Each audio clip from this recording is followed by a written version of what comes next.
I'm Brian Spitz with Big State Home Buyers, and today we're talking about Investment Formulas 101. So what we're going to cover real quickly is what the different formulas are that you should be using as an investor when you're looking to purchase property. And there's a few of them that have been standard over time. The old one, of course, everybody knows is 70 cents on the dollar, 70% of ARV, less repairs equals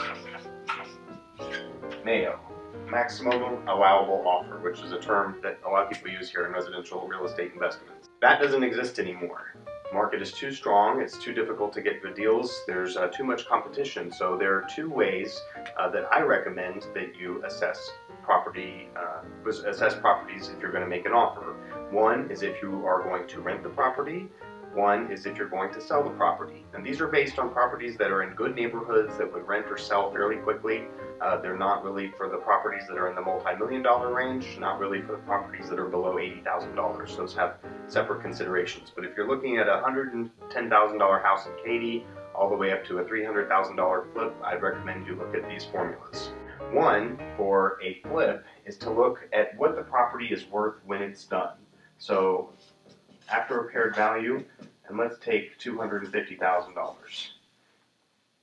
In the old days, you would multiply that times 70%, deduct repairs, and then that would give you the offer that you could make. And that's a great starting point, but it's unlikely to get you where you want to be to get the deals these days. So what you want to do, what we do when we buy houses, is we subtract out 3 to 6% for the realtor commissions, which you're going to pay out when you sell the property to a realtor.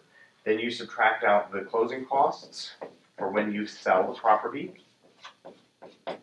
You subtract out insurance, taxes, utilities,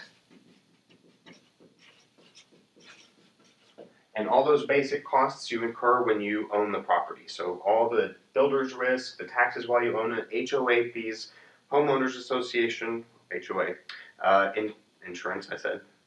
Subtract out all of the electric, gas, water, pool maintenance, lawn, whatever, and then you also subtract out the repairs. And from there, you need to decide what profit you're willing to live with. So for us, our minimum profit that we stick to is a $30,000 equity spread, which we try to leave as a cushion because sometimes it comes out to 25, sometimes it comes up to 35, just depends on the property. But whatever this ends up, say you have a $10,000, no, let's say you have a $20,000 repair bid. Then whatever this number ends up is what you should be paying for the house. And sometimes that number will match the old 70 cents on the dollar, sometimes it'll be 80 cents on the dollar. The question for you as an investor is how much are you willing to make, how much are you willing to invest, how much time is it going to take, and how aggressive are you going to be about doing a deal. If you're looking to rent a property, a great formula to go by there is 80 cents on the dollar for properties that are in good neighborhoods. These are neighborhoods where people want to live, where people have kids that they send to good schools, rent quickly, brick homes built after 1970, 1980. Really, those are 80, even 82 cents on the dollar, less repairs, and that's where you should be for a rental price. You need to keep in consideration, though, in those neighborhoods, what the homeowners association fees will be, what kind of deed restrictions might be applicable for when you go renovate the property. You need to make sure that the deed restrictions don't prevent you from leasing the property. Surprisingly, there are some neighborhoods where that's relevant. And also the taxes. You want to see if your property's in the mud district, utility, is there additional taxes you might not be aware of, additional school taxes and whatnot. And so all of that goes into consideration.